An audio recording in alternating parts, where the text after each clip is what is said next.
ఆపండి. కొన్ని కోట్ల మంది లీడర్గా ఎంచుకున్న నా తమ్ముణ్ణి ఒక ఆడది మోసం చేశాడు, బలవంతం చేయబోయాడు అంటుంటే మీరందరూ వినడం నమ్మడం చూస్తుంటే చాలా విడ్డూరంగా ఉంది.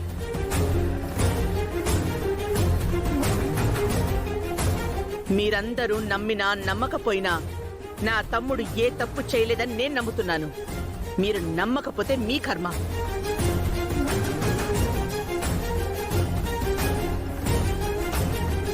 మీలాంటి వాళ్ళని ఇంటికి పిలిచి తేనెటి విందిస్తున్నాడు నా తమ్ముడు. తేనెటి విందులేదు, ఏమీ లేదు. ముందు బయటకు వెళ్ళండి, వెళ్ళండి. తమ్ముడు, నీకేం తెలీదు, నువ్వు సైలెంట్ గా ఉండు. మేము వెళ్తాం, కానీ ముందు ఈ అమ్మాయికి న్యాయం చేయాలో అది చేయండి. అసలు ఏమి ఆశించి ఇదంతా చేసిందో ఆవిడ్ని చెప్పమనండి. అవన్నీ ఏం అవసరం లేదు.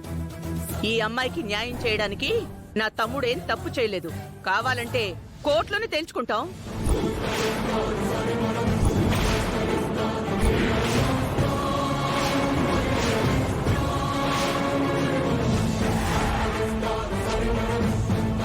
అక్క, ఏం మాట్లాడుతున్నావు అక్క?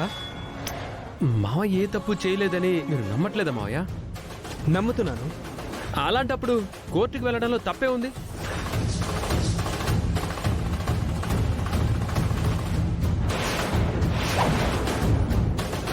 ఇక్కడ మనం ఏం చేసినా మావయ్య తప్పు చేసిన వాడు అవుతాడు. అదే కోర్టులో తేల్చుకుంటే మావయ్య ఏ తప్పు చేయలేదని అందరికీ తెలుస్తుంది.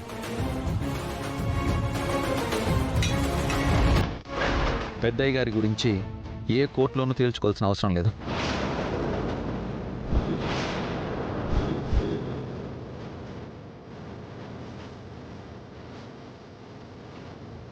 ఇక్కడ ఎవరిది తప్పో మేము నిరూపిస్తాం.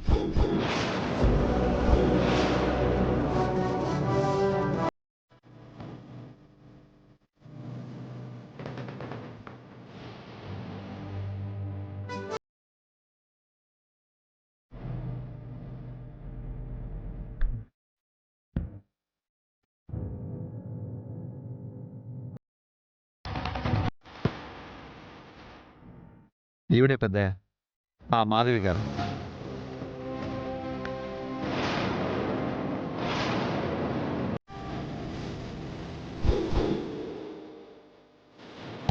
అంతేకాదు పెద్దయ్య, ఈ రాధిక మీ దగ్గరికి తీసుకొచ్చిన ఏ ఫైల్ కూడా కరెక్ట్ కాదు.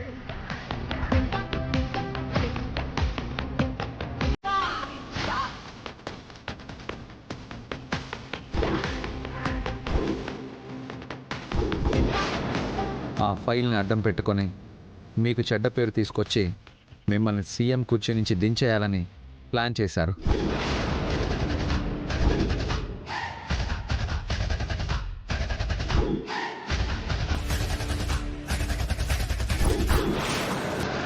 ఆ ఫైల్స్తో జరగాల్సిన దారుణాలన్నింటినీ రాజే ఆపాడు నాన్న.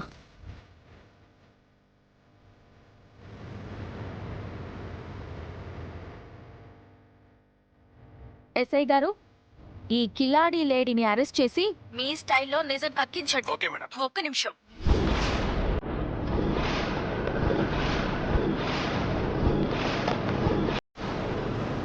మీ అందరికీ తెలియని ఇంకో నిజం చెప్పనా?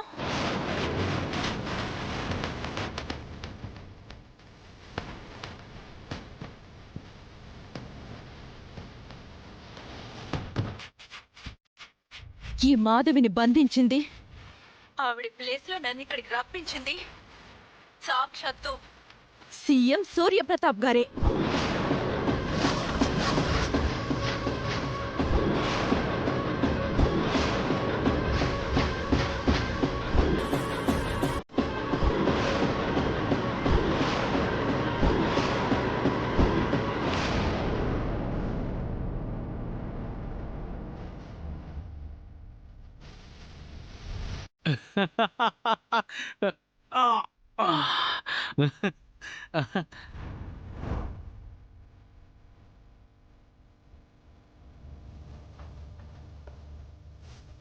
లేకపోతే ఆయనకి పర్సనల్ సెక్రటరీగా ఎవరు నియమితులయ్యారో సీఎం గారికి తెలియకుండా ఉంటుందా?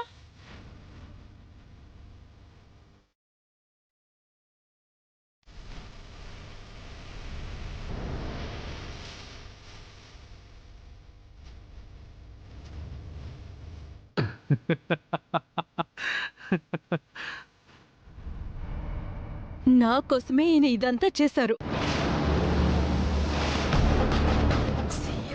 నిందలతో కూడిన పదవి నాకు అక్కర్లేదు. ఇప్పుడే సీఎం పదవికి రాజీనామా చేస్తున్నాను.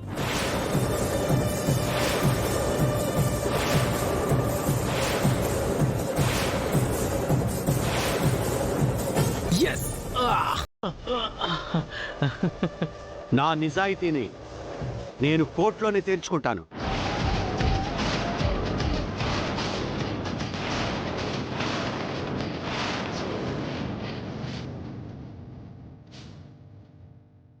నానా పెద్దయ్య పెద్దయ్య పెద్ద నానా